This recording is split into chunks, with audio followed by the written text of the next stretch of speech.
And I heard Stosh read this one the other night, actually, on her streaming event, and really liked it, so I hope I'll do it justice. And it's called Wisteria. Funny how the sight of wisteria in bloom carries me home, which is both pleasant and unsettling. First of all, since when is home that place on 32 Walnut, where I spent only the beginning of my days as this human? I've lived longer and happier away from there than I ever imagined I could. The woody vines framed our front porch. In summertime, bumblebees, yellow jackets, strafed us as we climbed the old wooden stairs.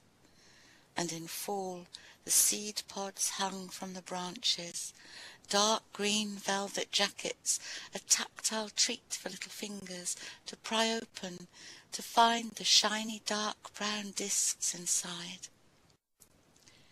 At Christmas time there were the lights, large bulbs especially for outdoor use, red, green, orange, blue, twinkled on the bones of the sleeping climber. Odd, now I cannot recall the plant in spring. I guess the pansies, tulips and daffodils stole my attention. No, mostly I think of the bees and the seed pods that followed the blooms that draped my childhood daydreams, way back home, way back when. That was a great poem, Stosh. Thanks. Lovely. This is a poem by Morgue, dating Mr. D. I've read this one before. Dating Mr. D. I am the lover you're not looking for. When you get up in the morning, I'm already there, watching you brush your teeth, comb your hair, naked in front of the mirror you stand, critically, dress up and pretend to be young. You cover your face with colour and care, rubbing the cream. You cannot rub me out, and I smile at you. You don't see me, no doubt. I am the lover you are not looking for. I am the lover you're not looking for. When you walk through the streets, I'm already there. The tortoise am I, watching the hare. Bare grounds are left where you put your feet, boastfully. You don't ask what's the cause. This trade of planes and plans is not fair. We have our agendas, but I can wait. While like your shadow, I'm walking in your shade. I am the lover you're not looking for. I am the lover you're not looking for. When you go to bed at night, I'm already there, watching you comb your teeth, brush your hair. Strips down, in front of the mirror you stand, skinny, dreams of times when you were young. You cover your face, hands filled with fear. An offer you cannot refuse is my kiss. I'm your last date ever, impossible to miss. The only lover you're not looking for. And it's poem 32 by Earl Dinkin. And I like the fact that they're numbered. So here goes, poem 32. I'll answer your questions like the edges of clouds. Smile when I may be, and paint how autumn bows. Where you can hide your wishes under any rocks, with no need of keys or combination locks.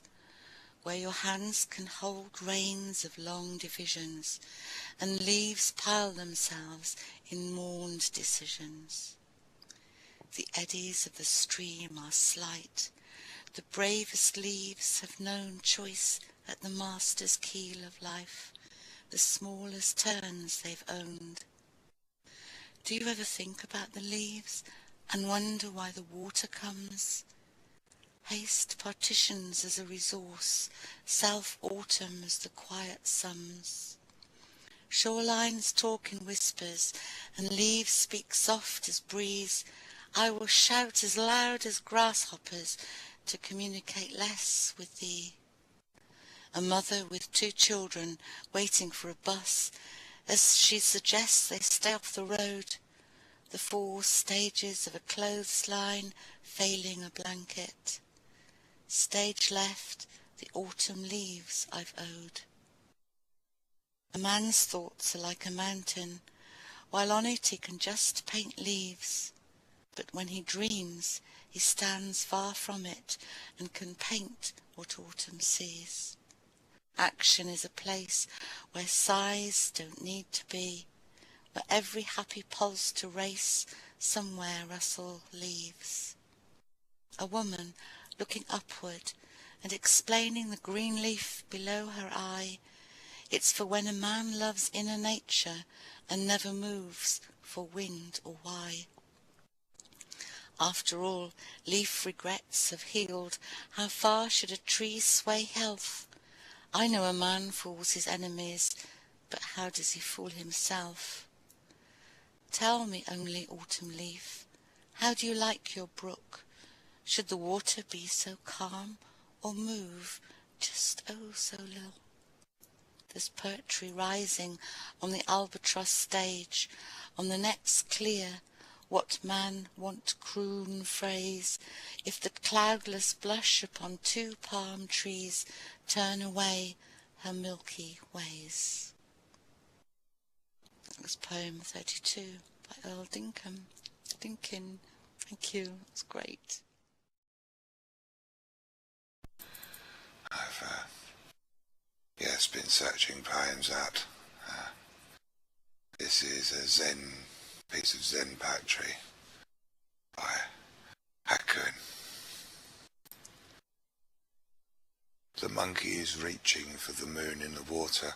Until death overtakes him, he'll never stop or never give up.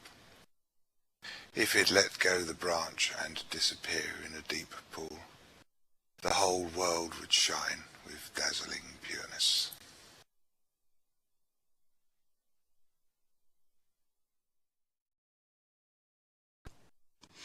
So I warn you in advance so that you have one ready. And this is called Dandelions, and it's by an Irish poet from Northern Ireland, Louis MacNeice. It's part of a longer poem, but I particularly like this part of it. Dandelions. Incorrigible, brash, they brighten the cinder path of my childhood, unsubtle, the opposite of primroses. But unlike primroses, capable of growing anywhere, railway track, pierhead, like our extrovert friends who never make us fall in love, yet fill the primroseless, roseless caps.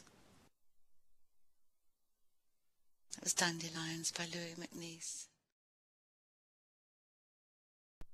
This is notes on Zen fishing too. I stack coral in the rising tide until the wall of razor-edged maize spirals out and up to trick the sea into washing my footprints from the sand. As the tide turns, I chase a fish back into the artifice, watching as it dives and swims around and in, until lured with as much care as I placed every piece of coral there, it's in the centre, with its tail leaving a cloudy trail all the way to my open hand.